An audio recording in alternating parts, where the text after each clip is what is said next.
그러니까 먹어도 배가 고프고 기운이 없으니까 먹으려고 하고, 그리고 기운 없으면 아 이거 혈당이 떨어지는 거야 해가지고 오히려 단 걸 더 찾고, 네. 아이스크림을 10개를 사다가 한 번에 예, 한꺼번에 그걸 아이고. 드시고 결국 돌아가시기까지 하는. 그 열-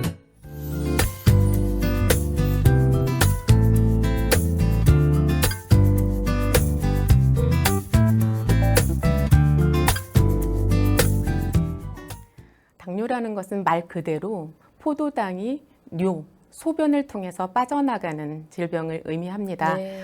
인슐린 분비량이 부족해지거나 또는 인슐린 분비는 정상적으로 잘 이루어지고 그 인슐린이 혈액 속으로 잘 들어감에도 불구하고 그 조절이 잘 이루어지질 않아서 혈중 포도당 농도가 올라가고, 세포는 그 포도당을 제대로 사용하지 못하기 때문에 혈중의 포도당 농도가 높은 상태로 있다가 그것이 그대로 소변을 통해서 빠져나가는 그런 질병을 당뇨병이라고 할 수 있겠습니다.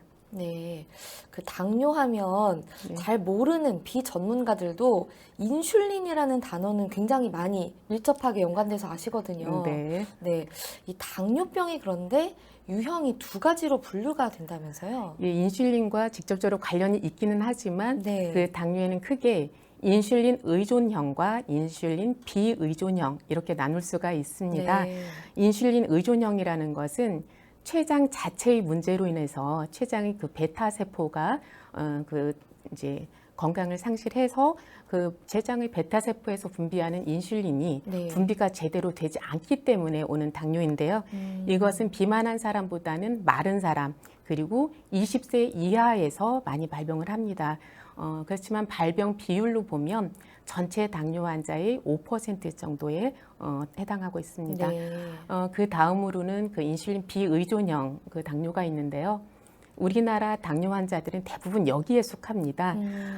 그래서 인슐린 분비는 정상적으로 이루어지고 있지만 그 세포들이 혈액 속에 그 포도당을 흡수하지를 못해서 혈관 내 혈당이 올라가는 그런 당뇨병을 말하는데요. 이것은 비만한 사람 그리고 30대 이상의 경우에 대부분 발생을 하고요. 당뇨 환자의 85% 이상이 여기에 해당하니까 대부분이 여기 인슐린 비의존형 당뇨라고 할 수 있겠습니다. 네.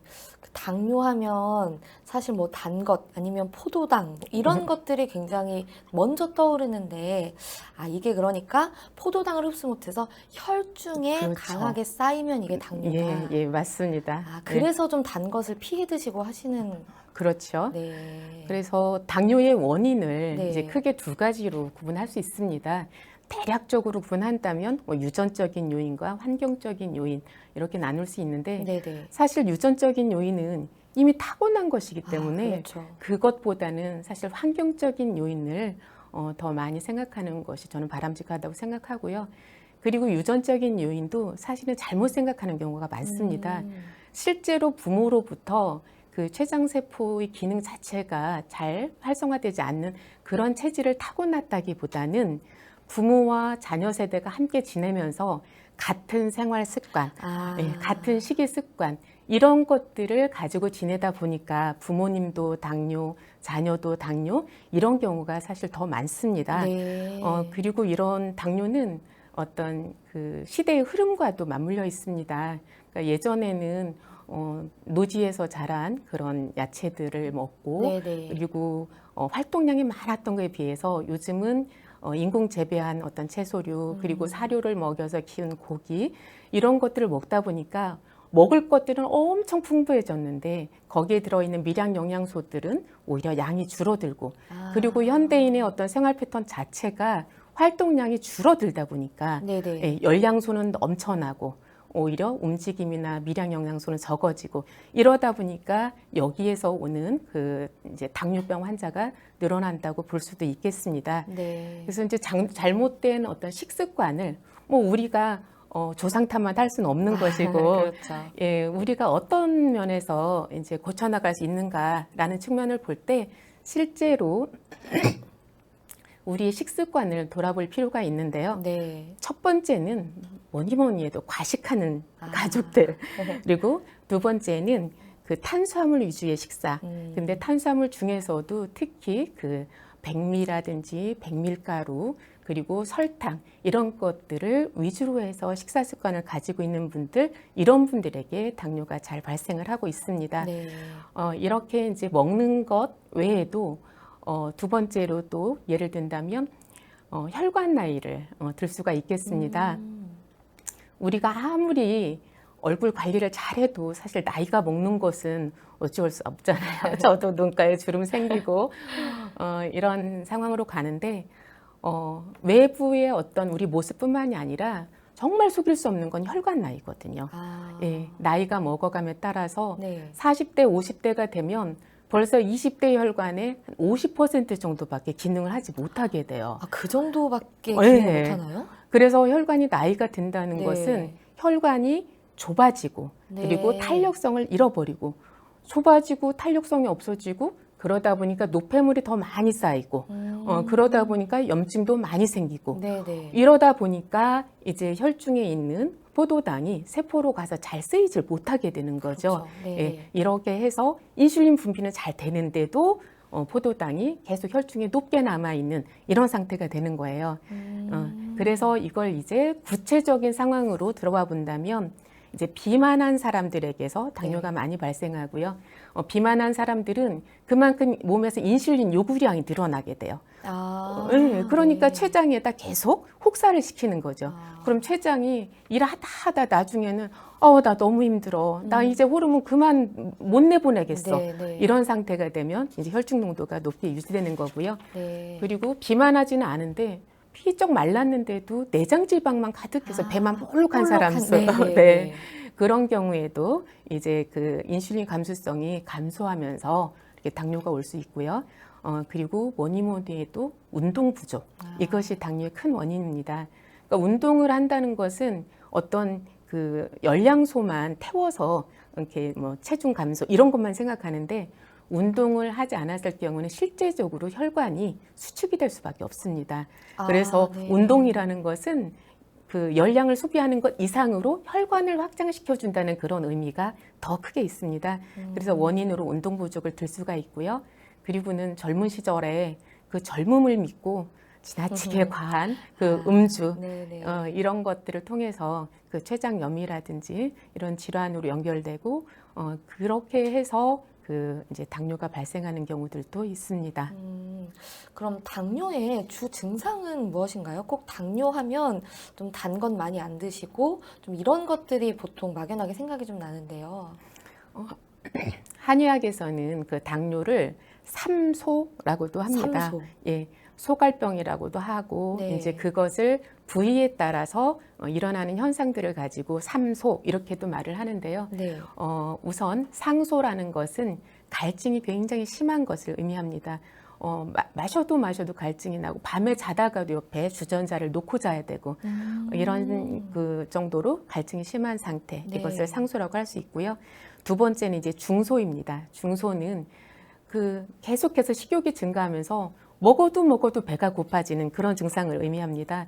그래서 당뇨 환자가 가족들하고 가장 많은 마찰을 일으키는 부분이 바로 이 부분입니다. 네. 가족들은 당뇨가 있으니까 제발 먹을 것 좀 자제해 줬으면 좋겠는데 당뇨 환자들은 계속 배가 고픈 거죠.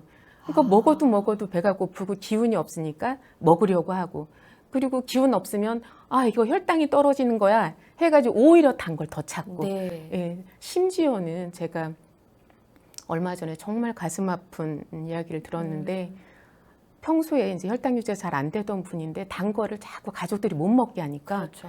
이분이 너무 막 화가 나서 아이스크림을 10개를 사다가 한 번에 예, 한꺼번에 그걸 아이고. 드시고 결국 돌아가시기까지 하는 그 10번 드신 것 때문에 네, 그게 이제 직접적으로 혈당을 너무 치솟게 하면서 고열이 나고 이러면서 바로 응급실 가고 돌아가시는 그런 가슴 아픈 일이 있었는데요.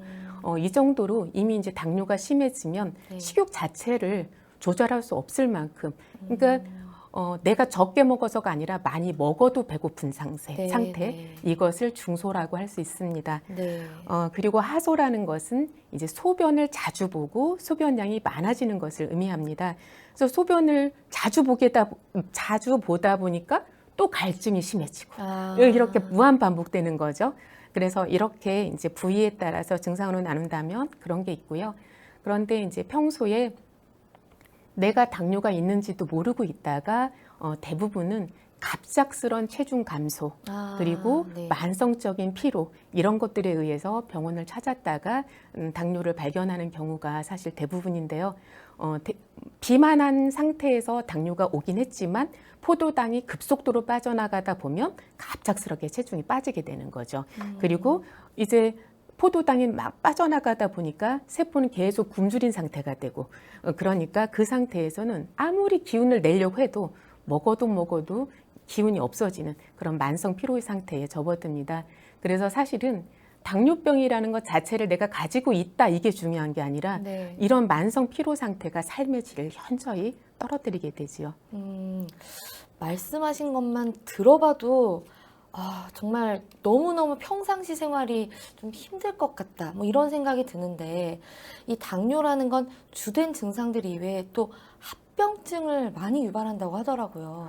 네, 맞습니다. 그래서 한의학에서는 당뇨를 괴이한 병이다. 괴이한 병. 네, 이렇게까지 표현을 하고 있습니다. 네네. 당뇨가 걸리면 혈액이 끈끈해지고 염증이 생기다 보니까 전신의 증상을 나타내는 거예요. 네. 이제 포도당이 소변으로 빠져나가다 보면 망막이나 사지, 말단 부위 그리고 신장으로의 에너지 공급이 현저하게 이제 줄어들면서 이제 그 부위에 이제 합병증을 많이 나타나는데요. 네. 일단은 시력이 저하가 되든지 또는 다리가 저리다, 손이 저리다. 그리고 상처가 났는데도 회복이 잘 안 된다. 심지어는 이제 발 부위에 조그만 상처가 났는데 그것이 낫지 않으면서 괴사가 되는 그런 상태에 이르기도 합니다. 괴사라는 건 약간 상하는. 그렇죠. 네. 네, 좀 네네. 쉽게 말하면 이제 썩어 네네. 들어간다. 이제 이런 건데요. 실제로 냄새가 무지무지하게 나는데도 환자 본인은 그런데 놀랍게도 심한 통증을 안 느낀다는 게 또 신기하죠. 괴사가 일어나는데도. 네, 괴사가 일어나고 있는데도 네. 그쪽으로의 그 혈액 흐름 자체가 거의 차단되어 있고 이러다 보니까 실제로는 통증을 크게 느끼지 않는다는 이제 그런 특징도 가지고 있습니다. 네. 그래서 이제 처음에 방치하는 측면도 있죠. 그리고 이제 이런 그 상태가 포도당이 빠져나가는 상태가 지속이 되다 보면 몸에서는 계속 포도당이 부족하니까 그것을 보충하기 위해서 내 몸에 단백질이나 네. 지방을 분해해서 쓰려고 합니다. 이런 현상이 이제 과하게 일어나면 단백뇨라든지 케톤 산증이 발생하게 되고 그리고 신장 기능이 저하가 되면서 이제 혈액을 거르는 그런 투석을 해야 되는 상황까지 이르게 됩니다. 다리가 괴사가 일어나면 이게 쭉 조금 전이가 되다 보면 좀 절단까지 하시는 분들도 있잖아요. 그렇죠. 네. 처음에는 이제 발가락 또는 발바닥에 작은 상처로 시작을 했는데 네.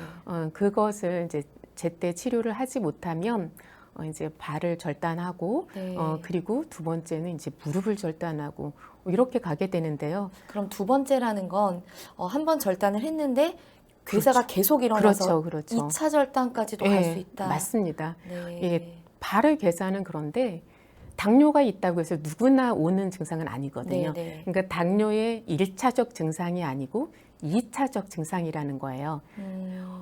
그래서 이제 모세혈관이 딱 막히면서 네. 거기에서 이제 그 순환이 안 되니까 영양을 공급하지 못할 뿐만이 아니라 거기서 생기는 독소라든 염증 물질을 배출도 못하고 이러다 보니까 회복이 안 되는 건데 네. 근데 저는 그러니까 절단이라는 것이 좀 폐혈증을 막기 위해서 어쩔 수 없이 네. 그렇게 하는 과정이긴 하지만 저는 절단하기 전에 정말 좀 더 큰 노력을 한 번 더 해보시는 걸 권장하고 있습니다. 네. 그러니까 강력한 혈행 개선을 통해서 그 상황을 치료를 할 수가 있거든요. 네. 근데 아까도 말씀드렸듯이 처음에는 발목, 그 다음에는 무릎 이걸 절단한다고 해서 몸의 상황은 전혀 달라지는 게 아니거든요. 네. 그 그렇죠. 몸의 상황을 변화를 주지 않으면 계속해서 악화일로로 갈 수밖에 없고 결국은 우리가 이제 위험한 상황까지 이르게 되는 것인데요. 네. 그래서 정말 강력히 부탁드리고 싶은 것은 발을 절단하기 이전에 그 상황이 가지 않도록 그 이제 혈행 개선을 할 수 있는 최대한의 노력을 하실 일을 정말 간절히 부탁을 드리고 이 발을 절단했을 때는 정말 그 상실감이 그 그렇죠. 무엇으로도 회복되지 않기 때문에 그 순간에 가서는 이제 당뇨 자체가 아니라 그 상실감으로 인한 우울증까지 겹쳐지면서 치료가 힘들어지거든요. 그래서 우리의 소중한 발을 잘 지킬 수 있도록 함께 노력했으면 좋겠습니다. 혈행 개선이라는 건 그 혈류의 뭐 흐름 같은 걸 개선하는 네, 식습관이나 생활 습관 이런 것들을 말씀하시는 그렇죠. 거죠. 맞습니다. 어떤 방법들이 좀 있을까요?